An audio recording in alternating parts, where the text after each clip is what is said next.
중환자실 앞 대기실에 앉아 있는데 시어머님께 카톡이 왔습니다. 사진 한 장을 보내셨는데 믿을 수 없는 광경이었죠. 복도 바닥에 흩어진 제 옷가지들이 보였습니다. 캐리어가 한쪽으로 쓰러져 있었고 회사 서류 가방에서 서류들이 쏟아져 나와 있었어요. 떨리는 손으로 어머님께 전화를 드렸습니다. 어머님, 무슨 일이 있었던 거예요? 제 짐이 왜 밖에 있어요? 전화기 너머로 시어머니의 차가운 목소리가 들려왔습니다. 서아야, 시댁 제사를 팽개치고 친정으로 도망친 며느리 주제에 이 집에 다시 들어올 생각을 했던 거니? 도어락 번호도 바꿨으니까 2번 다시 이문턱 넘을 생각 말아라. 어머님, 저희 엄마가 지금 중환자실에 계세요.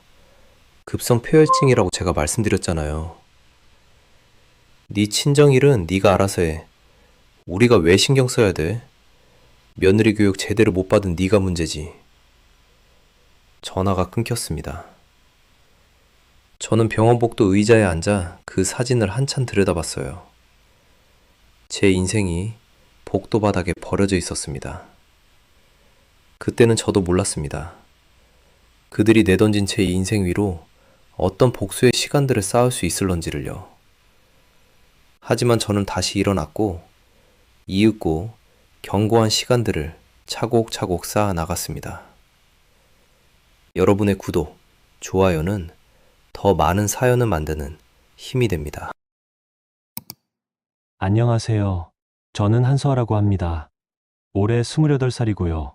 중견제약회사 회계팀에서 대리로 일하고 있어요. 숫자를 다루는 게 제 일이다 보니 꼼꼼한 성격이 몸에 배어 있는 편입니다. 매달 카드 명세서를 엑셀로 정리하고 영수증은 날짜별로 파일에 보관하죠. 그런 습관이 나중에 제 인생을 구할 줄은 그때 상상도 못했습니다. 2025년 봄, 저는 결혼한 지 딱 6개월이 지난 신혼이었어요. 남편 이정우 씨는 대기업 대리로 괜찮은 직장을 다니는 사람이었고, 연애할 때는 다정하고 책임감 있어 보였습니다. 결혼 전까지는요. 문제는 신혼집이었어요. 저희는 마포에 있는 준신축 아파트 34평 전세집에서 시작했는데, 그 집에는 시어머니 박계숙 씨와 시누이 이정미 씨가 함께 살고 있었습니다. 결혼 전에 남편은 한두 달만 같이 살다가 독립하자고 했지만, 결혼하고 나니 그 이야기는 쏙 들어가 버렸어요. 처음엔 좋은 며느리가 되려고 정말 애썼습니다. 새벽같이 일어나 아침상을 차리고 퇴근하면 설거지부터 했어요. 주말엔 시어머니와 함께 장을 보러 다니면서 어머님 덕분에 집안일을 배워요 라고 말했죠. 시누이 정미 씨가 친구들 만나러 나갈 때도 웃으며 아가씨 재미있게 다녀오세요 라고 인사했고요. 그런데 뭔가 이상했습니다. 제가 아무리 잘해도 시댁 분위기는 점점 더 무거워졌어요. 시어머니는 제 월급날을 정확히 알고 계셨고 명절 보너스가 나오는 시기까지 꿰뚫고 계셨습니다. 결혼 3개월째 되던 어느 저녁이었어요. 저는 회사에서 월말 결산 업무를 마치고 집에 늦게 들어갔습니다. 거실 테이블에는 시어머니와 시누이가 나란히 앉아 저를 기다리고 있었죠. 남편은 소파 한쪽 구석에 앉아 휴대폰만 들여다보고 있었고요. 서아야, 앉아봐. 시어머니의 목소리는 평소보다 더 낮았습니다. 저는 가방을 내려놓고 조심스럽게 자리에 앉았어요. 어머님, 무슨 일이세요? 우리 집 가풍이 어떤지 알지? 우리는 돈을 한 곳에서 관리해. 투명하게. 며느리 월급 통장도 당연히 시댁에서 관리하는 게 맞는 거야. 네. 저는 귀를 의심했습니다. 월급 통장을 맡기라고요? 시어머니는 제 표정 따위는 신경도 쓰지 않고 말을 이었어요. 정우 월급도 내가 관리하잖아. 둘이 따로따로 쓰면 새는 돈이 많아. 내 월급도 나한테 맡기고 필요한 거 있으면 그때그때 말해. 용돈은 내가 따로 챙겨줄 테니까. 어머님, 제 월급은 제가 관리하고 싶어요. 생활비는 매달 정우 씨 통장으로 보내드리고 있잖아요. 생활비, 그게 얼만데? 넌 이 집에서 밥 먹고 자면서 전기세, 가스비, 인터넷, 요금 하나 안 내잖아. 그런데 월급은 네가 관리하겠다고? 그게 말이 돼? 옆에 앉아있던 시누이 정미 씨가 거들었습니다. 새언니, 우리 엄마 말씀이 맞아요. 결혼했으면 가족끼리 투명하게 해야죠. 언니 월급이 얼만지 우리도 모르잖아요. 아가씨, 제 월급은 제 개인 정보예요. 그건 좀 개인정보? 가족한테 개인정보가 어딨어? 새언니, 요즘 야근 많이 하시던데 회사에서 수당 많이 받으시죠? 그것도 다 챙겨야 하는 거 아니에요? 저는 할 말을 잃었습니다. 남편 쪽을 봤지만 정우 씨는 여전히 고개를 숙인 채 휴대폰 화면만 쳐다보고 있었어요. 제가 아무리 눈빛으로 신호를 보내도 그는 모르는 척했습니다. 여보, 당신 생각은 어때요? 제가 직접 물었습니다. 남편은 그제야 고개를 들었지만 눈을 마주치지는 않았어요. 서아야, 엄마 말씀도 일리가 있어. 우리 가족끼리 뭐 숨길 거 있어? 지금 진심으로 그렇게 생각하는 거예요? 엄마가 원래 말이 좀 세긴 한데 나쁜 뜻은 아니야. 그냥 좀 참아줘. 그날 밤 저는 월급 통장을 내주지 않았습니다. 대신 제 방으로 들어가 조용히 서랍을 열었어요. 그 안에는 작은 녹음기가 하나 들어 있었습니다. 회계팀에서 업무 회의를 녹음할 때 쓰던 거였죠. 저는 그날부터 시댁에서 나누는 대화 중 문제가 될 만한 것들을 녹음하기 시작했어요. 단톡방 메시지도 스크린샷으로 남겼고 생활비 송금 내역도 따로 파일을 만들어 정리했습니다. 회계팀 대리답게요. 다음 날부터 집안 분위기는 더 차갑게 식었습니다.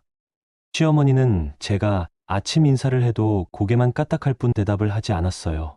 시누이는 제가 설거지를 하면 새언니, 그릇 제대로 안 닦였는데요? 라며 다시 씻으라고 했죠. 남편은 출근할 때도 다녀올게라는 인사 한마디 없이 현관문을 나섰습니다. 어느 날 저녁 회사에서 갑작스러운 야근이 생겼어요. 본부장님께서 다음 날 이사회에 제출할 재무제표에 오류가 있다며 긴급 수정을 지시하신 거죠. 저는 시어머니께 문자를 보냈습니다. 어머님, 오늘 야근해서 늦습니다. 저녁은 드시고 계세요. 답장은 없었어요. 대신 시댁 가족 단톡방에 시누이가 올린 메시지가 있었습니다. 형수 또 야근이래요. 요즘 회사 핑계대고 집안일 빠지는 거 아니에요? 그 아래로 시어머니의 답장이 달려 있었죠. 며느리가 밖에서 노는 게 더 좋은가 봐. 저는 그 메시지를 스크린샷으로 저장했습니다. 날짜와 시간까지 선명하게 찍혀 있었어요. 밤 11시가 넘어서 집에 도착했을 때 거실 불은 꺼져 있었습니다. 저는 최대한 조용히 현관문을 열고 들어갔어요. 부엌 싱크대에는 설거지가 쌓여 있었고 식탁 위에는 저녁 식사 후 정리되지 않은 반찬 그릇들이 그대로였습니다. 평소 같으면 시어머니나 시누이가 치웠을 텐데 일부러 남겨둔 거였죠. 네가 치워라는 무언의 압박이었습니다. 저는 가방을 내려놓고 조용히 설거지를 시작했어요. 물소리가 너무 크게 나지 않도록 조심하면서요. 그때 복도 쪽에서 시누이의 방문이 살짝 열리는 소리가 들렸습니다. 제가 설거지하는 모습을 확인하려는 거였죠. 저는 모르는 척하며 계속 그릇을 닦았어요. 설거지를 끝내고 방으로 돌아가려는데 시어머니 방에서 불빛이 새어나왔습니다. 문틈 사이로 목소리가 들렸어요. 정우야, 내 아내 좀 단속해라. 결혼한 지 6개월밖에 안 됐는데 벌써 집안일 소홀히 하고 시댁 말은 안 듣고 이러다가 나중엔 어떻게 되겠니? 엄마, 서아도 직장인이잖아요. 야근하면 어쩔 수 없는 거고. 직장인? 나도 예전에 이랬어. 그래도 시댁 일은 다 챙겼다고. 요즘 며느리들은 권리만 주장하지 의무는 모르더라. 저는 더 이상 듣고 싶지 않았습니다. 방으로 들어가 문을 닫고 침대에 앉았어요. 손이 떨렸습니다. 분노 때문인지 억울함 때문인지 아니면 두려움 때문인지 알 수 없었죠. 저는 노트북을 켜고 새 폴더를 하나 만들었습니다. 이름은 증거자료였어요. 그 안에 녹음 파일, 스크린샷, 생활비, 송금 내역을 차곡차곡 정리했습니다. 언젠가 이것들이 필요한 날이 올 거라는 예감이 들었거든요. 그렇게 결혼 6개월이 흘러갔습니다. 저는 순한 며느리의 얼굴 뒤에서 차가운 회계사의 본능을 깨우고 있었어요. 숫자는 거짓말을 하지 않습니다. 증거는 감정에 흔들리지 않죠. 저는 그걸 누구보다 잘 알고 있었습니다. 2025년 초여름이 시작되던 어느 주말 아침이었습니다. 시댁에서는 돌아가신 시아버지의 기일 제사를 지내기로 했어요. 전날 밤부터 시어머니와 시누이는 제사 음식 준비로 분주했고 저도 당연히 함께 부엌에서 일했습니다. 나물을 다듬고 전을 부치고 과일을 깎았죠. 시어머니는 제 손놀림 하나하나를 예리하게 지켜봤어요. 파는 어슷하게 써는 거야. 송송 썰면 안 돼. 그 칼 쓰지 말고 이 칼 써. 도마는 고기용하고 채소용 따로 있는 건 몰라? 한마디 한마디가 지적이었습니다. 제사상을 다 차리고 나니 새벽 4시가 넘어 있었어요. 저는 겨우 두어 시간 눈을 붙이고 일어났습니다. 아침 7시쯤이었을 거예요. 제사는 오전 9시에 지내기로 했으니 그 전에 씻고 한복으로 갈아입어야 했죠. 그런데 세면대에서 얼굴을 씻는데 휴대폰이 울렸습니다. 화면에 뜬 이름은 아버지였어요.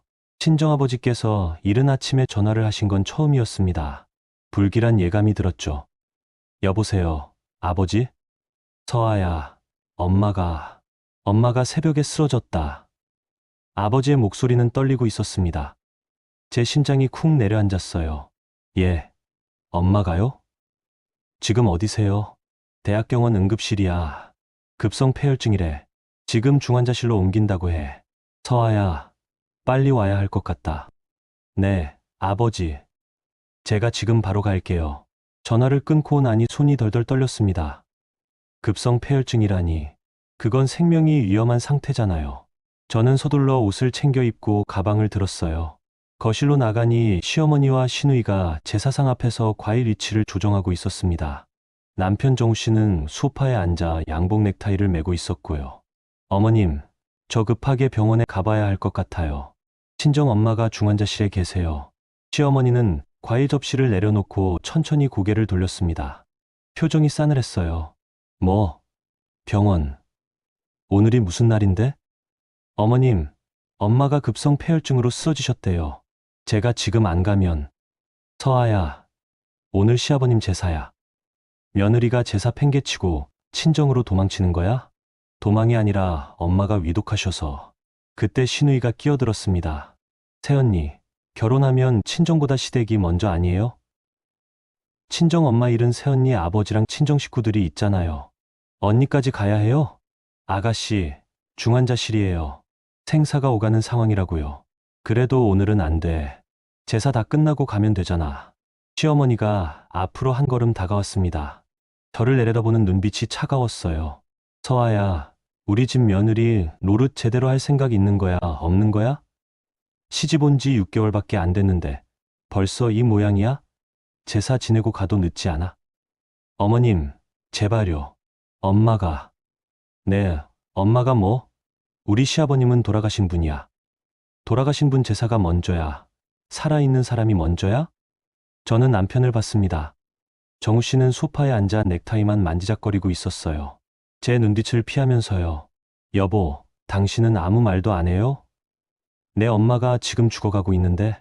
남편이 입을 열었습니다. 목소리는 작고 힘이 없었죠. 서아야, 잠깐만 있다가 가면 안 될까? 제사는 1시간이면 끝나잖아. 1시간?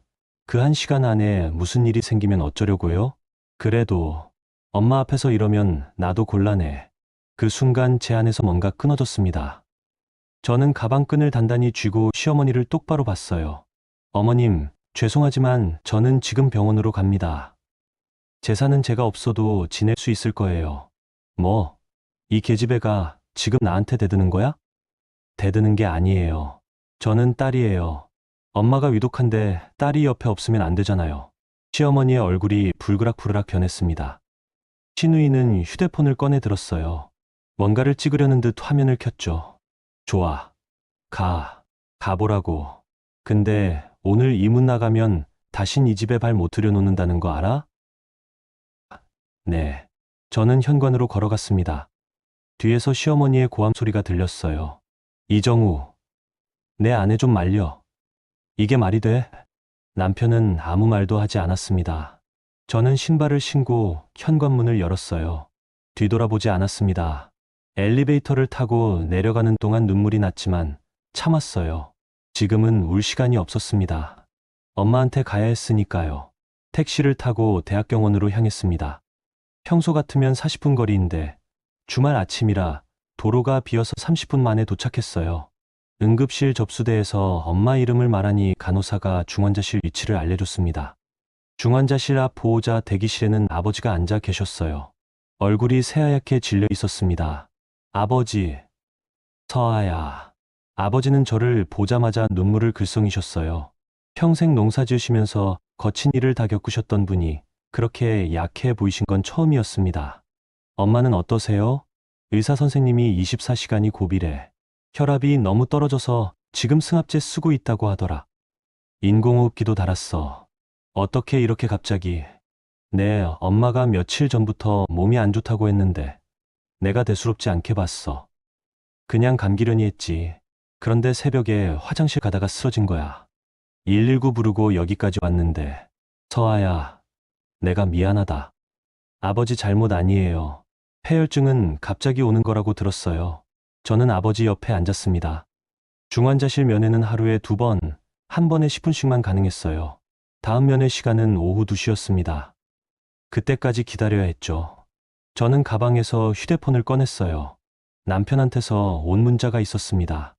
제사 끝났어. 엄마가 엄청 화나셨어. 당분간 집에 오지 마. 저는 한숨을 쉬었습니다. 예상했던 반응이었어요. 오후 2시 면회 시간이 되어 중환자실에 들어갔습니다. 엄마는 산소 마스크를 쓰고 침대에 누워 계셨어요. 온몸에 선들이 연결되어 있었고 모니터에는 심박수와 혈압이 계속 표시되고 있었습니다. 저는 엄마 손을 잡았어요. 차갑고 축축했습니다. 엄마, 나 서아야. 들려요? 엄마는 눈을 뜨지 못했습니다. 간호사가 옆에서 말했어요. 보호자분, 환자분이 진정제를 맞아서 의식이 없으세요. 그래도 목소리는 들릴 수 있으니 계속 말 걸어주세요. 네, 알겠습니다.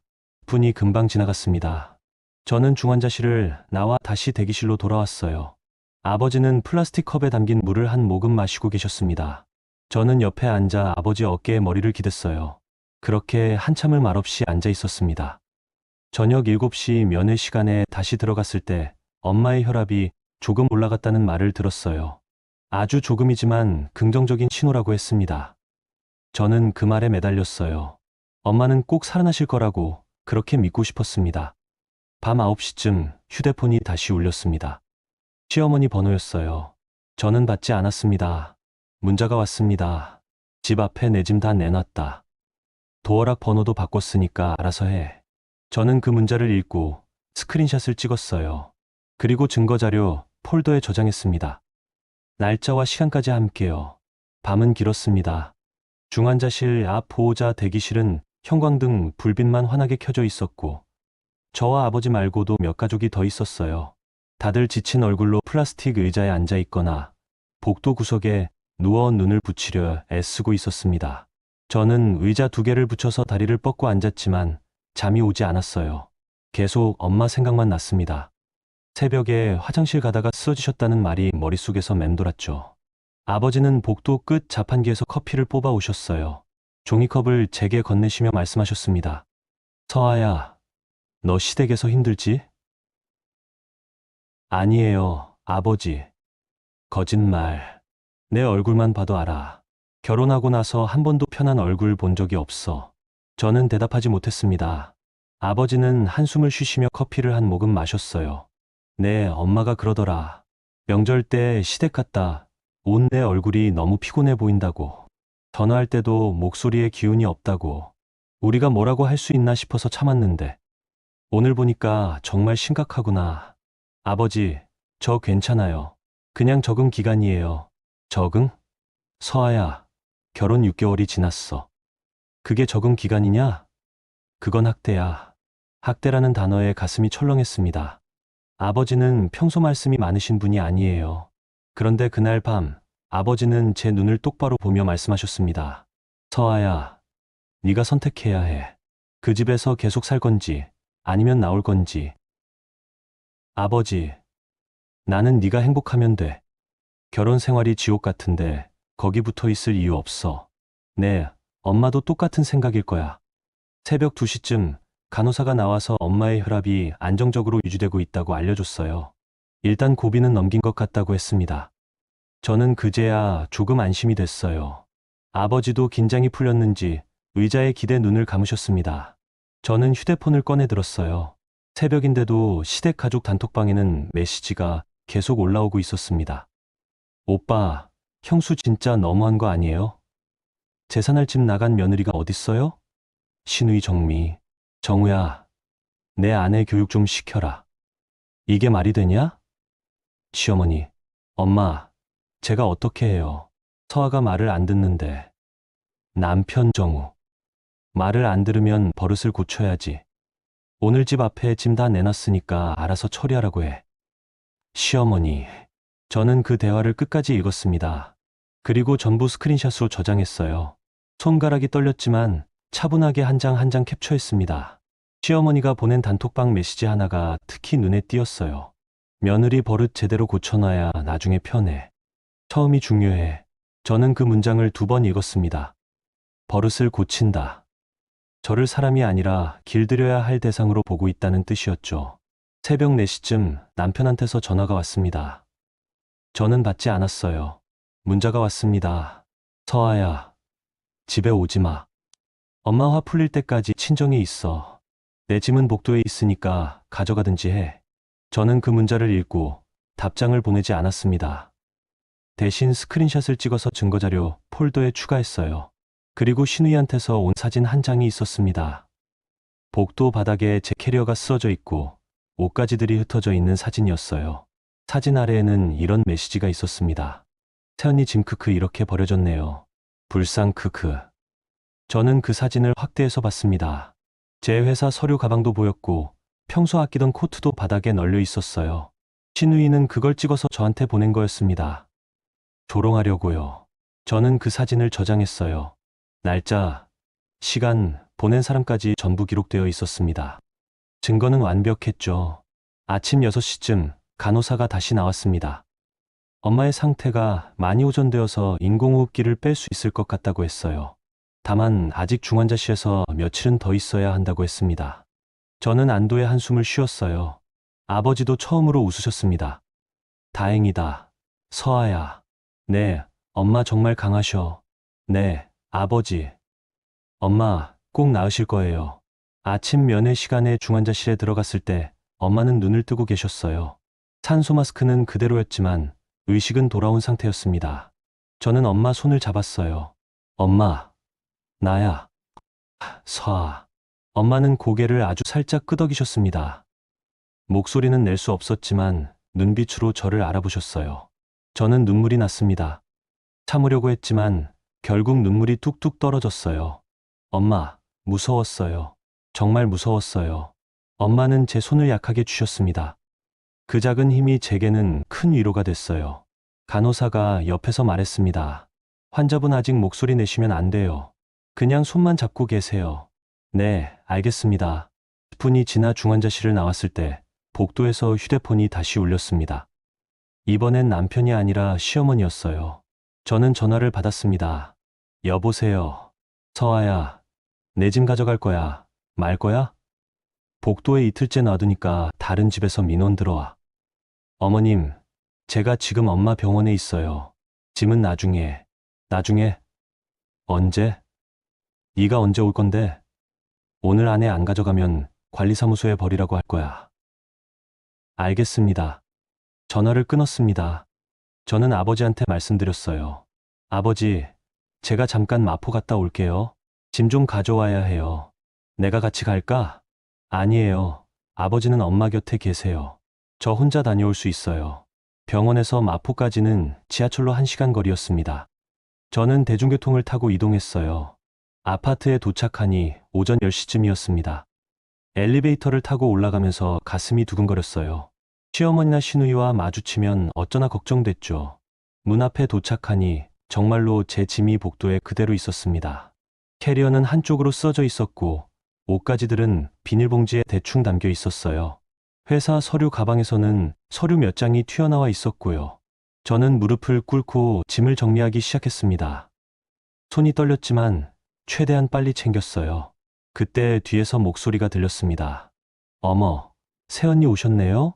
신우이 정미였습니다. 저는 고개를 돌리지 않고 계속 짐을 챙겼어요. 아가씨, 저 바빠서요. 바쁘긴요. 새언니 친정엄마는 좀 어때요? 많이 아프시대요? 네. 그래도 새언니가 거기 붙어 있으면 뭐해요? 병원에 의사 선생님이 있는데. 새언니는 그냥 집에서 제사나 지내는 게 맞는 거 아니에요? 저는 짐을 다 챙기고 일어났습니다. 신우이를 똑바로 봤어요. 아가씨, 저는 딸이에요. 엄마가 중환자실에 있는데 딸이 곁에 있는 게 당연하죠. 그래서 시댁은 내팽개치고요?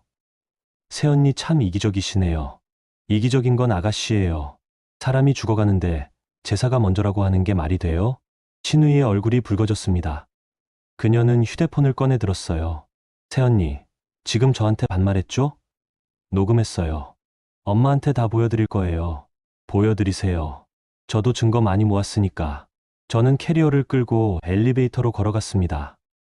뒤에서 신우이가 뭐라고 소리쳤지만 듣지 않았어요. 엘리베이터 문이 닫히고 저는 거울에 비친 제 얼굴을 봤습니다.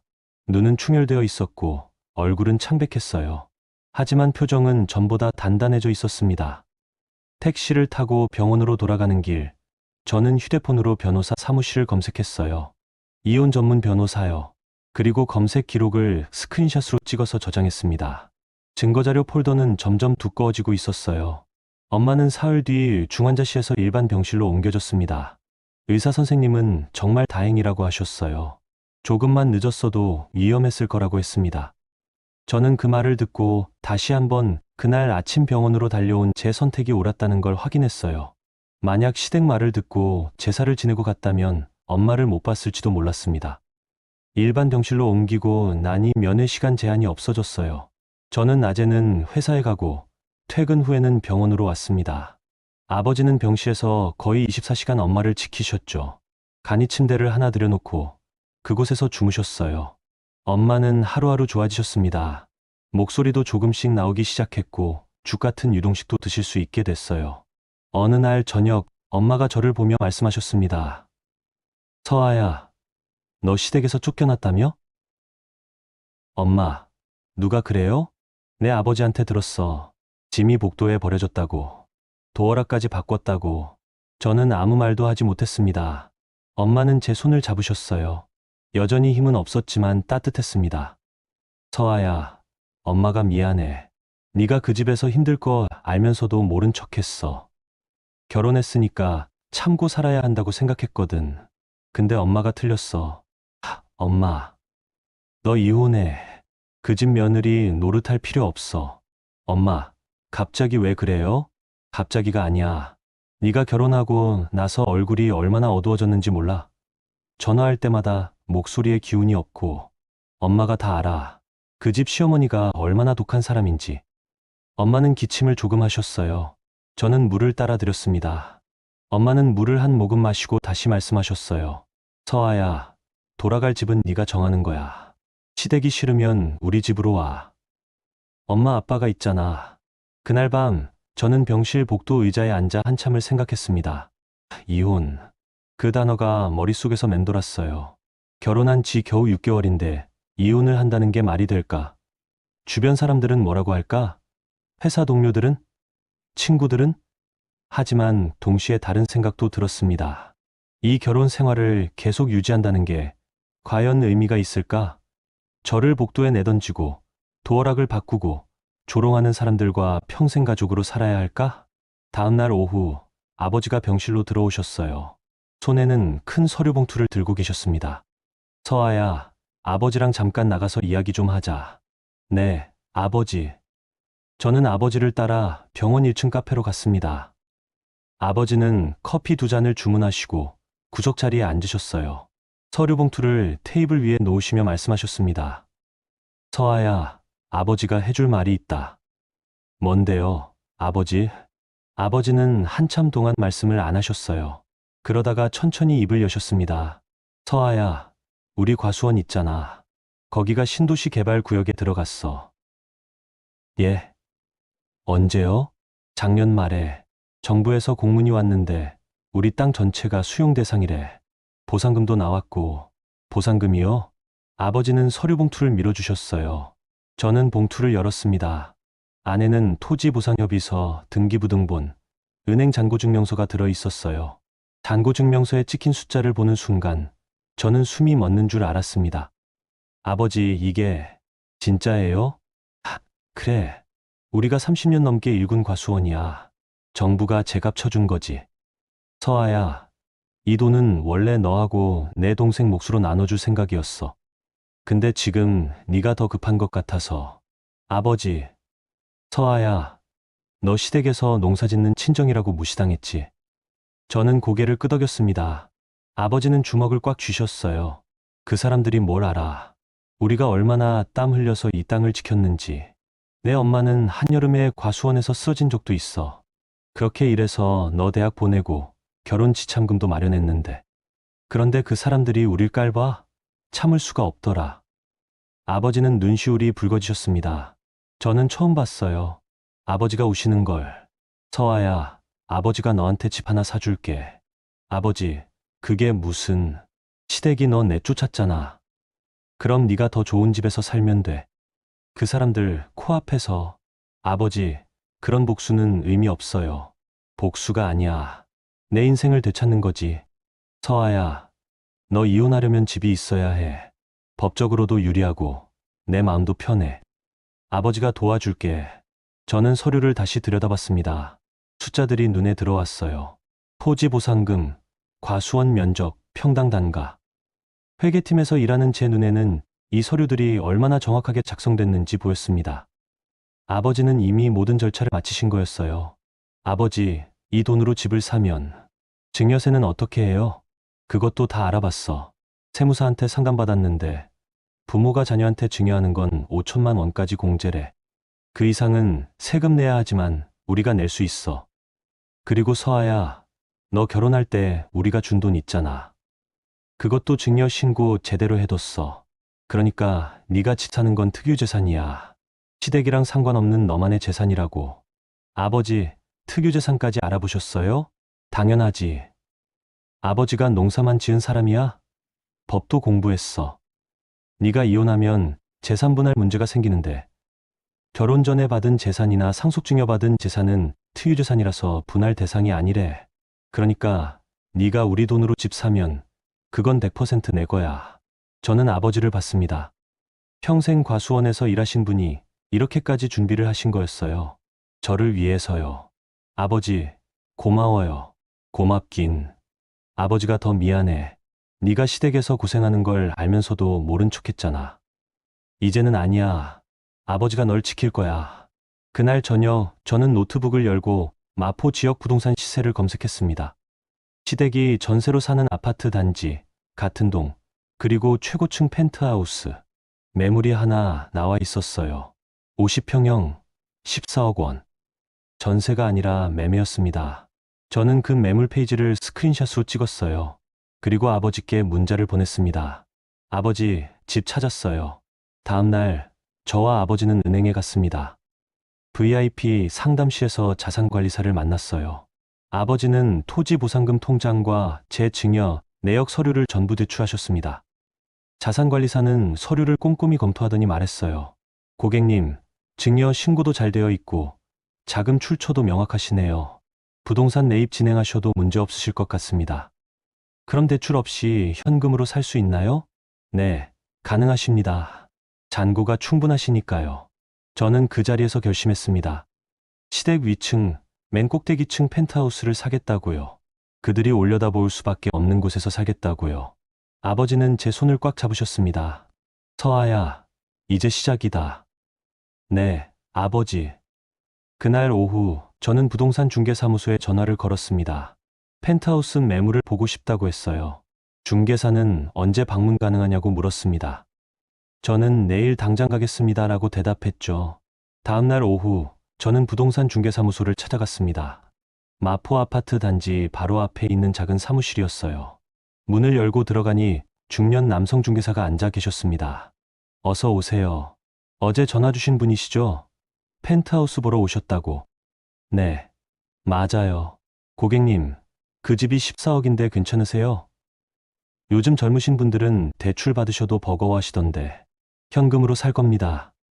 중개사의 표정이 달라졌어요. 눈빛이 진지해졌죠. 현금이요? 전액이요? 네. 자금 출처 서류도 다 준비했고요. 아, 그러시면 바로 안내해 드릴게요. 잠시만요. 중개사는 열쇠를 챙기고 저를 따라 나섰습니다. 아파트까지는 걸어서 3분 거리였어요. 엘리베이터를 타고 최고층으로 올라갔습니다. 지사층이었죠.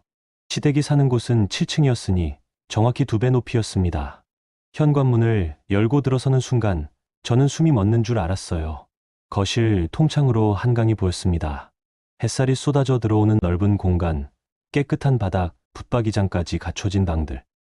시댁 전셋집의 2배는 넓어 보였어요. 고객님, 이 집이 50평형이고요. 방은 4개, 화장실은 3개예요. 펜트하우스라 천장도 높고 테라스도 있습니다. 여기 보세요.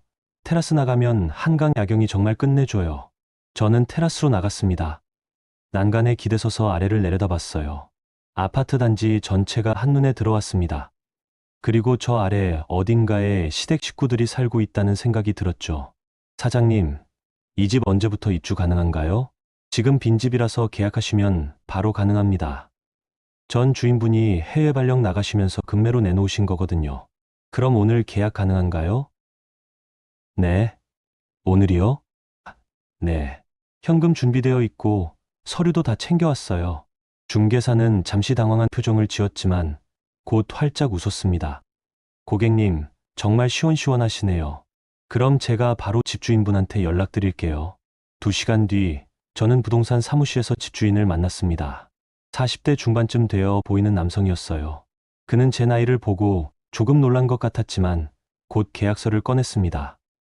매수인 성함이 어떻게 되세요? 한서아입니다. 한서아 고객님 단독 명의로 하시는 거죠? 네. 계약서에 도장을 찍고 계약금 1억 4천만 원을 송금했습니다. 중도금과 잔금 일정도 정했어요. 한 달 안에 모든 절차를 마무리하기로 했습니다. 집주인은 계약서를 받아들고 악수를 청했어요. 한서아 고객님, 좋은 집에서 행복하게 사세요. 감사합니다. 사무실을 나서면서 저는 휴대폰으로 아버지께 전화를 걸었습니다. 아버지, 계약했어요. 그래? 우리 딸 잘했어. 아버지가 중도금이랑 잔금 준비해 놓을게. 아버지, 정말 고마워요. 고맙긴. 서아야, 이제 내 집이 생긴 거야. 아무도 너를 내쫓을 수 없어. 전화를 끊고 저는 아파트 단지를 한 바퀴 걸었습니다. 놀이터에서 아이들이 뛰어놀고 있었고 벤치에는 노인분들이 앉아 담소를 나누고 계셨어요. 평범한 주말 풍경이었습니다. 하지만 제게는 전혀 다르게 보였어요. 이제 저도 이곳의 주인 중 한 명이 될 거니까요. 한 달이 빠르게 지나갔습니다. 그 사이 엄마는 병원에서 퇴원하셨어요. 아직 완전히 회복되지는 않으셨지만 집에서 요양하셔도 된다는 의사 선생님 말씀이 있었죠. 저는 엄마와 아버지께 새 집 이야기를 꺼냈습니다. 엄마, 아빠, 저 집 샀어요. 어디? 마포요. 시댁이 사는 아파트 같은 동이에요. 엄마는 눈을 크게 뜨셨어요. 서아야, 그게 무슨... 제일 꼭대기층이에요. 펜트하우스. 50평짜리요. 아버지가 웃으셨습니다. 그래, 잘했어. 그 사람들 코앞에서 사는 거지? 네. 그리고 엄마, 아빠, 거기서 같이 사실래요? 방도 넓고 엄마가 요양하시기 좋을 것 같아요. 엄마는 한참 저를 보시다가 고개를 끄덕이셨어요. 서아야, 네가 좋다면 엄마는 좋아. 고마워요, 엄마. 잔금을 치르는 날, 저는 은행 VIP 상담실에 앉아 있었습니다. 아버지가 옆에 계셨고 제 통장에서 12억 6천만 원이 한 번에 나갔어요. 평생 모을 수 없는 금액이 숫자로 이동하는 걸 보면서 묘한 기분이 들었습니다. 두렵기도 하고 후련하기도 했어요. 등기 이전 절차도 마쳤습니다. 등기부등본에 제 이름이 선명하게 찍혔어요. 소유자, 한서아. 지분, 100%. 근저당도 없고 전세권도 없는 깨끗한 등기였습니다. 저는 그 서류를 파일에 넣어 소중하게 보관했어요. 이사 날짜를 잡았습니다. 주말이었어요. 이삿짐은 많지 않았습니다. 시댁에서 나올 때 챙긴 게 전부였으니까요. 대신 새 가구를 주문했습니다. 침대, 소파, 식탁, 냉장고, 세탁기. 전부 새 제품으로요. 엄마와 아버지 방도 따로 꾸몄어요. 침대는 편한 걸로, 조명은 따뜻한 걸로 골랐습니다. 이사 당일, 저는 엄마와 아버지를 모시고 펜트하우스에 올라갔어요. 현관문을 열고 들어서는 순간 엄마가 작게 탄성을 내셨습니다. 서아야, 여기가 정말 내 집이야? 네, 엄마. 우리 집이에요. 엄마는 거실을 천천히 둘러보셨어요. 통창으로 보이는 한강, 넓은 공간, 새 가구들. 그리고 엄마는 소파에 앉으셨습니다. 깊은 한숨을 쉬시더니 말씀하셨어요.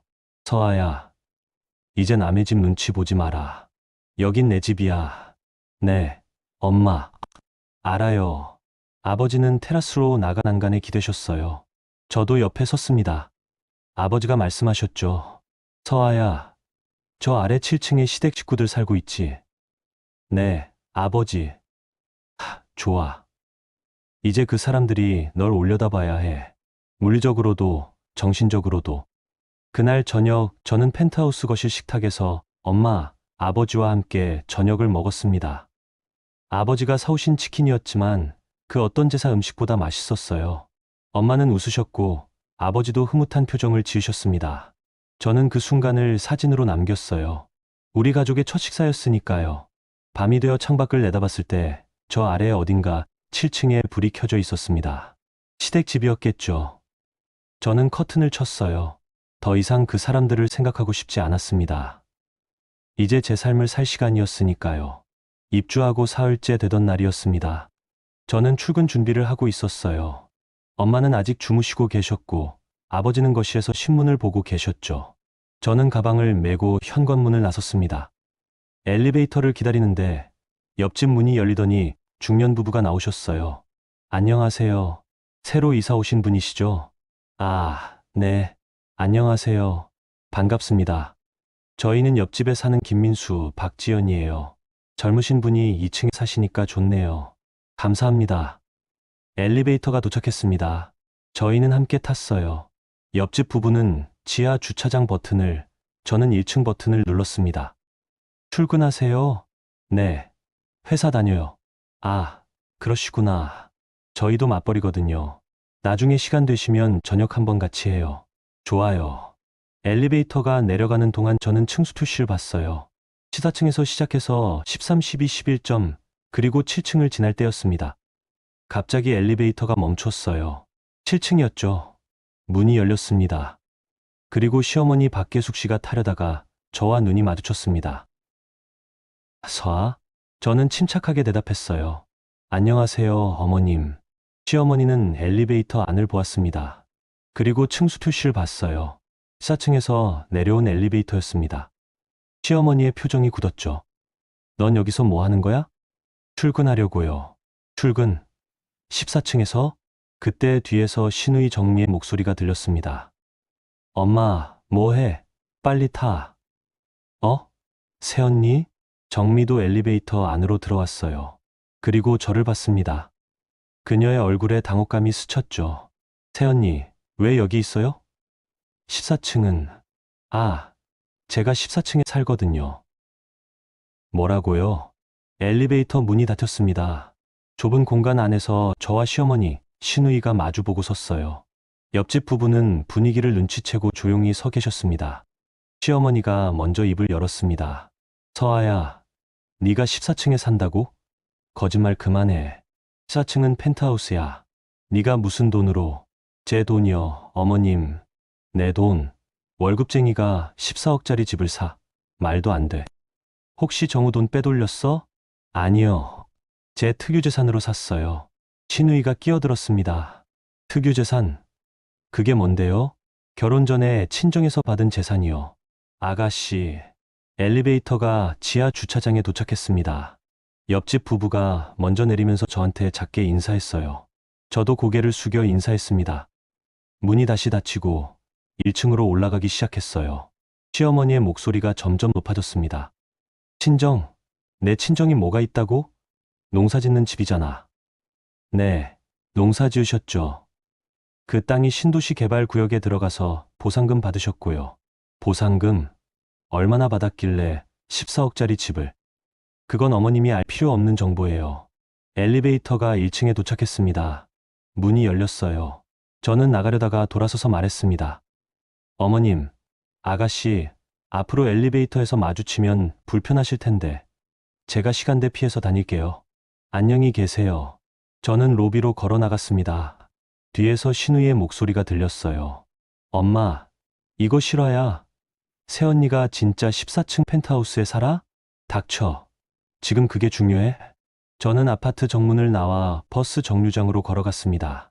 가슴이 두근거렸지만 동시에 후련했어요. 이제 시작이었으니까요. 회사에 도착해서 업무를 시작했는데 오전 11시쯤 휴대폰이 울렸습니다. 시어머니 번호였어요. 저는 받지 않았습니다. 문자가 왔습니다. 서아야, 당장 전화해. 우리 아들 돈 어디다 쓴 거야?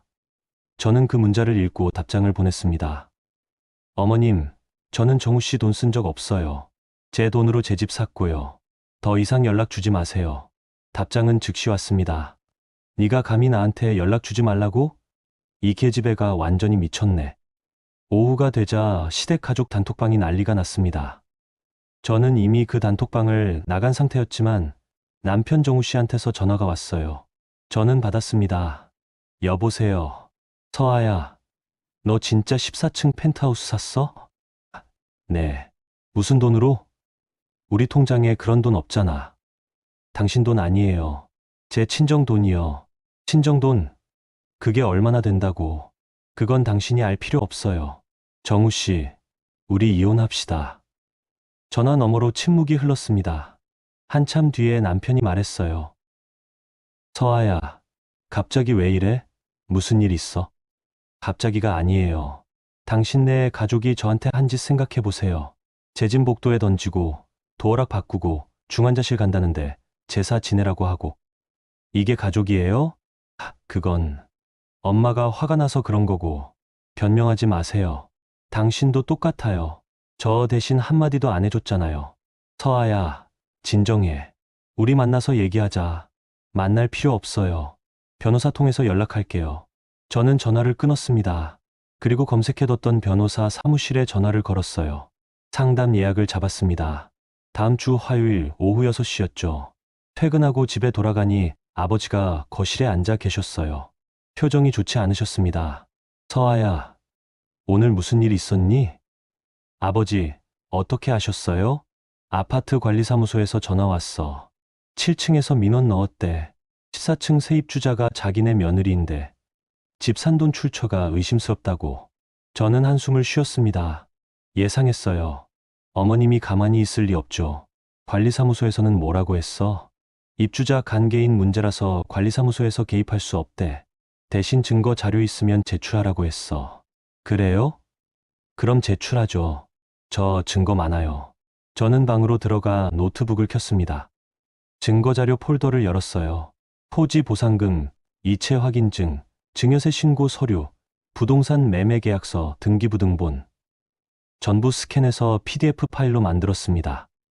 그리고 관리사무소 이메일로 보냈어요. 제목은 14층 한서아, 자금 출처 증빙 서류 제출이었습니다.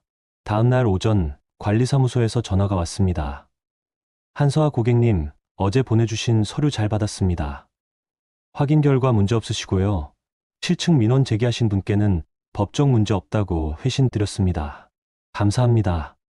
그리고 고객님, 혹시 7층 거주자 측에서 계속 민원 넣거나 방문하시면 바로 저희한테 연락 주세요. CCTV도 보존 요청해 두시는 게 좋을 것 같습니다. 네, 알겠습니다. CCTV 보존 요청 드릴게요. 저는 전화를 끊고 관리사무소에 공문을 하나 보냈습니다. 14층 복도 및 엘리베이터 CCTV 보존 요청. 기간 최근 1개월분 및 향후 3개월분. 관리사무소에서는 즉시 승인 회신을 보내왔어요. 그날 저녁 엄마와 저녁을 먹는데 엄마가 물으셨어요. 서아야, 시댁에서 말 많지? 네, 엄마. 근데 괜찮아요. 제가 다 준비했어요. 그래도 조심해라. 그 사람들 가만히 있을 것 같지 않아. 엄마 말씀이 맞았습니다. 며칠 뒤 진짜 일이 터졌으니까요. 주말 오후였습니다. 저는 집에서 쉬고 있었어요. 엄마는 낮잠을 주무시고 아버지는 테라스에서 화분을 돌보고 계셨죠. 저는 소파에 앉아 책을 읽고 있었는데 갑자기 현관 인터콤이 울렸습니다. 화면을 보니 낯선 사람들이 여러 명 서 있었어요. 그리고 그 앞에 시어머니 박계숙 씨와 시누이 정미가 있었습니다. 인터콤 버튼을 눌렀어요. 누구세요? 시어머니의 목소리가 들렸습니다. 서아야, 문 열어. 우리 친척들이랑 같이 왔어. 어머님, 무슨 일이세요? 무슨 일이긴. 우리 아들 돈 돌려받으러 왔지. 문 열어. 저는 화면을 자세히 봤어요. 시어머니 뒤에 45명 정도 되는 사람들이 서 있었습니다. 나이 지긋한 분들이었죠. 아마 시댁 친척들인 것 같았어요. 어머님, 저는 정우 씨 돈 쓴 적 없어요. 이미 말씀드렸잖아요. 거짓말하지 마. 월급쟁이가 무슨 돈으로 14억짜리 집을 사. 우리 아들 월급 빼돌린 거 다 알아. 뒤에서 누군가 소리쳤습니다. 며느리가 시댁 돈 훔쳐서 집 샀대요. 이게 말이 돼요? 문 열어. 당장. 신우이 정미가 휴대폰을 꺼내 들었어요. 화면을 켜고 뭔가 녹화를 시작하는 것 같았습니다. 아마 라이브 방송이나 녹화를 하려는 거겠죠. 저는 인터콤 화면을 녹화 시작했습니다.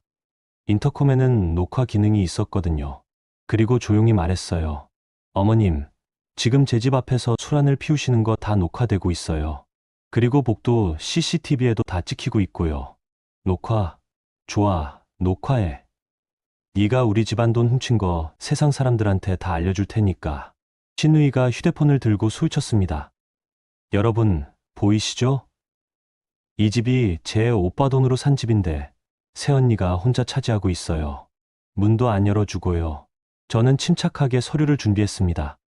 등기부등본, 매매계약서, 토지보상금, 이체 확인증, 증여세 신고 서류, 전부 스캔해서 태블릿에 저장해둔 파일들이었어요. 그리고 인터콤 화면에 태블릿을 갖다 댔습니다. 어머님, 이거 보이세요? 등기부등본이에요. 소유자가 누구예요? 화면에 등기부등본이 선명하게 떴습니다. 소유자 한서아, 지분 100%. 시어머니는 화면을 뚫어져라 쳐다봤어요. 저게 뭐야? 제 이름이요. 그리고 이건 매매계약서예요. 매수인이 누구죠? 화면이 바뀌었습니다. 매매계약서에도 한서아라는 이름이 선명했어요. 그리고 이건 자금 이체 확인증이에요. 어디서 돈이 나왔는지 보이시죠? 화면에 은행 이체 확인증이 떴습니다. 송금인 홍기태, 수취인 한서아, 금액 14억 원. 시어머니의 얼굴이 하얗게 변했습니다. 뒤에 있던 친척들도 웅성거리기 시작했어요. 저게 진짜야? 친정에서 14억을 줬다고? 신우이가 다급하게 말했습니다. 엄마, 저거 조작한 거 아니야? 어떻게 농사 짓는 집에서 14억이 나와? 저는 화면을 다시 바꿨습니다. 이번엔 토지보상금 협의서였어요. 이게 보이세요? 친정과 수원 땅이 신도시 개발구역에 들어가서 보상금 받은 서류예요. 정부 공문이고요. 그 돈으로 아버지가 저한테 증여하셨어요. 증여세 신고도 다 했고요. 화면에 증여세 신고 서류가 떴습니다. 국세청 직인까지 선명하게 찍혀 있었어요. 시어머니는 말문이 막혔습니다. 친척들도 조용해졌어요. 신우이만 계속 휴대폰을 들고 있었지만 이미 라이브 방송은 중단된 것 같았습니다. 어머님, 이제 아셨죠? 저는 정우 씨 돈 한 푼도 안 썼어요. 전부 제 특유재산이에요. 그러니까 제발 이제 그만 괴롭히세요. 시어머니가 다시 소쳤습니다. 특유재산이 뭐야? 결혼했으면 부부 공동 재산 아니야? 아니요. 결혼 전 증여받은 재산은 특유재산이라서 재산분할 대상이 아니에요. 법 좀 알고 오세요. 이 계집애가, 며느리가 시어머니한테 법 알고 오라고? 저 이제 어머님 며느리 아니에요. 이혼 준비 중이거든요. 그 말이 떨어지자 복도가 술렁였습니다. 친척들이 수근거렸어요. 이혼?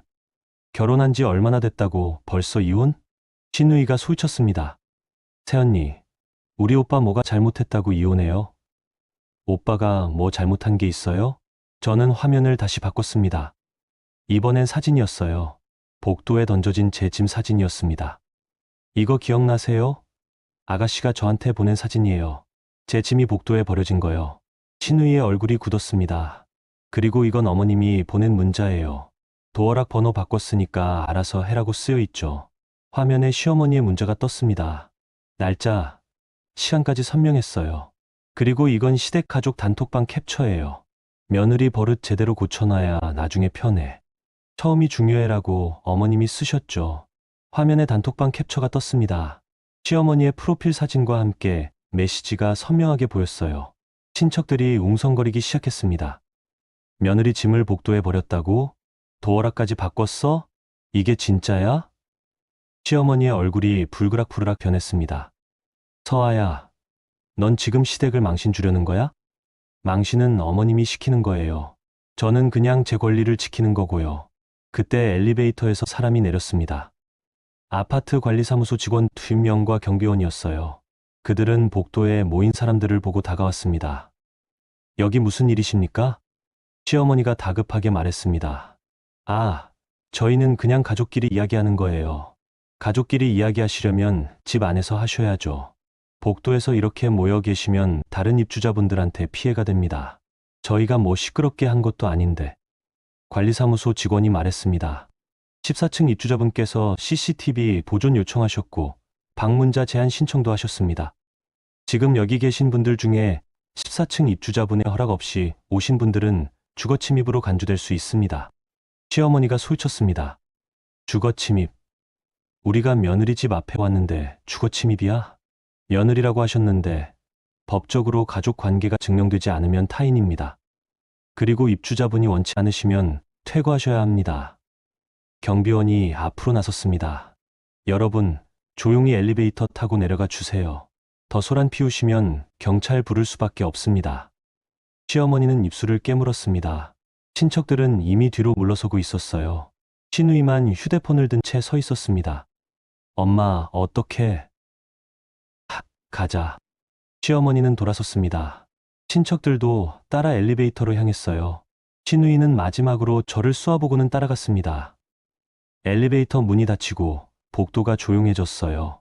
관리사무소 직원이 제게 말했습니다. 고객님, 괜찮으세요? 네, 감사합니다. 혹시 또 이런 일 있으시면 바로 연락 주세요. 저희가 조치 취하겠습니다. 알겠습니다.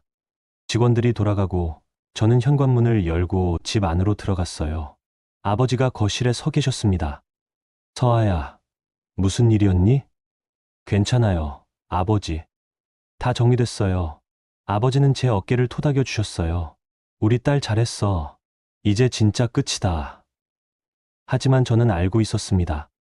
아직 끝이 아니라는 거려. 진짜 끝은 법원에서 이혼 조정이 성립될 때라는 거려. 다음 주 화요일 저는 변호사 사무실을 찾아갔습니다. 강남에 있는 가족법 전문 로펌이었어요. 깔끔한 인테리어의 상담실에서 40대 중반쯤 되어 보이는 여성 변호사를 만났습니다. 한서아 고객님 맞으시죠? 저는 김지연 변호사입니다. 네, 안녕하세요. 오늘 이혼 상담 때문에 오셨다고 들었어요. 우선 기본적인 상황부터 여쭤볼게요. 결혼하신 지 얼마나 되셨나요? 6개월이요. 자녀는요? 없습니다. 재산은 어떻게 되세요? 저는 준비해 온 서류 파일을 꺼냈습니다. 등기부등본, 매매계약서, 증여세 신고 서류, 토지 보상금 서류, 전부 정리해서 가져온 거였어요. 제가 14억짜리 펜트하우스를 소유하고 있는데요. 결혼 전 친정에서 증여받은 자금으로 샀어요. 혼인신고 이후에 매입했지만 자금 출처가 결혼 전 증여금이고 증여세 신고도 다 되어 있습니다. 변호사는 서류를 꼼꼼히 검토했어요. 한참을 보시더니 고개를 끄덕이셨습니다. 출처가 명확하네요. 이건 특유재산으로 인정받을 가능성이 높습니다. 재산분할 대상이 아니에요. 그렇죠? 네. 그리고 혼인 기간이 6개월이면 재산분할 자체가 거의 없을 거예요. 상대방이 기여한 부분이 없으니까요. 저는 또 다른 파일을 꺼냈습니다. 이번엔 USB였어요. 변호사님, 이건 제가 모아둔 증거 자료예요. 녹음 파일, 문자 메시지 캡처, 사진, 단톡방 기록 전부 들어있어요. 변호사는 USB를 받아들고 노트북에 꽂았습니다. 파일을 하나씩 열어보시더니 표정이 진지해졌어요. 고객님, 이거 정리 정말 잘하셨네요. 날짜, 시간, 상황 설명까지 전부 기록되어 있어요. 제가 회계팀에서 일해서요. 증거 정리는 자신 있어요. 이 정도면 위자료 청구도 가능할 것 같은데요. 복도에 짐 버린 사진, 도어락 변경 문자, 폭언 녹음, 단톡방 모함 기록. 전부 정신적 학대의 증거가 됩니다. 위자료는 얼마나 받을 수 있을까요? 혼인 기간이 짧아서 고액은 어렵지만 3천에서 5천 정도는 가능할 것 같아요.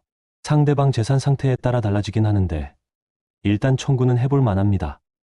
저는 고개를 끄덕였습니다. 그럼 이혼 조정 신청 진행해 주세요. 알겠습니다. 조정 신청서 작성하고 증거 자료 정리해서 법원에 제출할게요. 대략 한 달 안에 첫 조정 기일이 잡힐 거예요.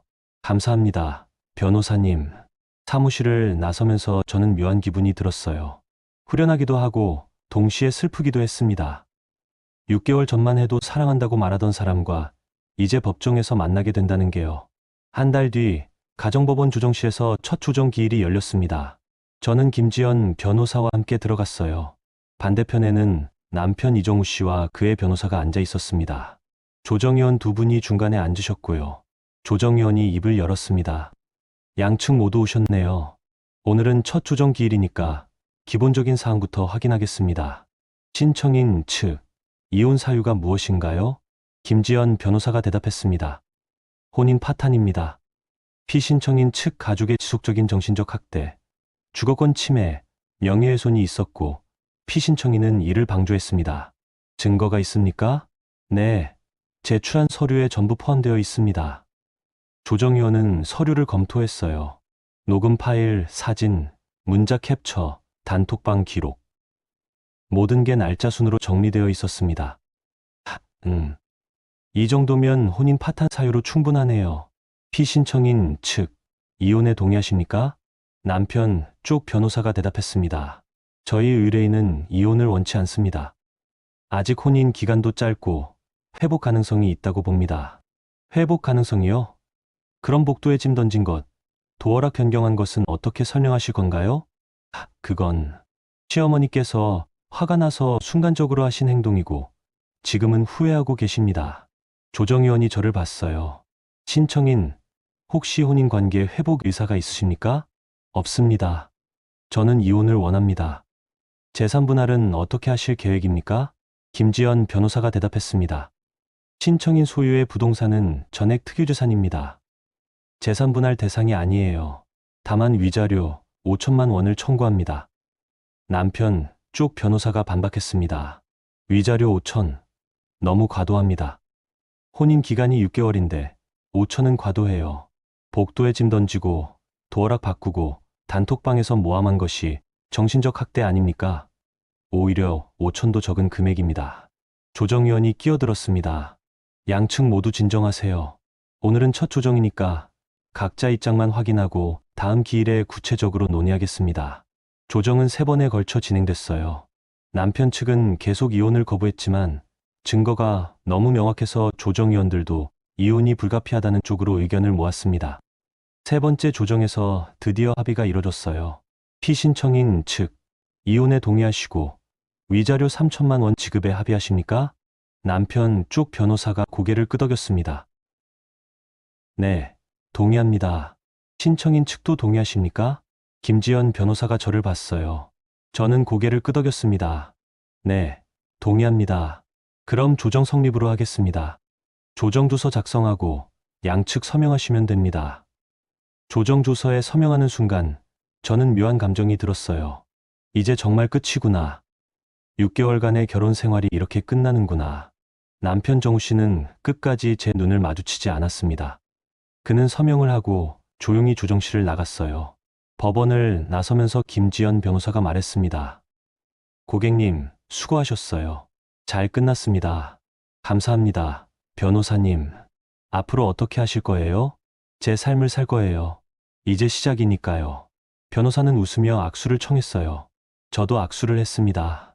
그날 저녁 저는 펜트하우스 거실 식탁에 앉아 있었어요. 엄마와 아버지가 함께 앉아 계셨죠.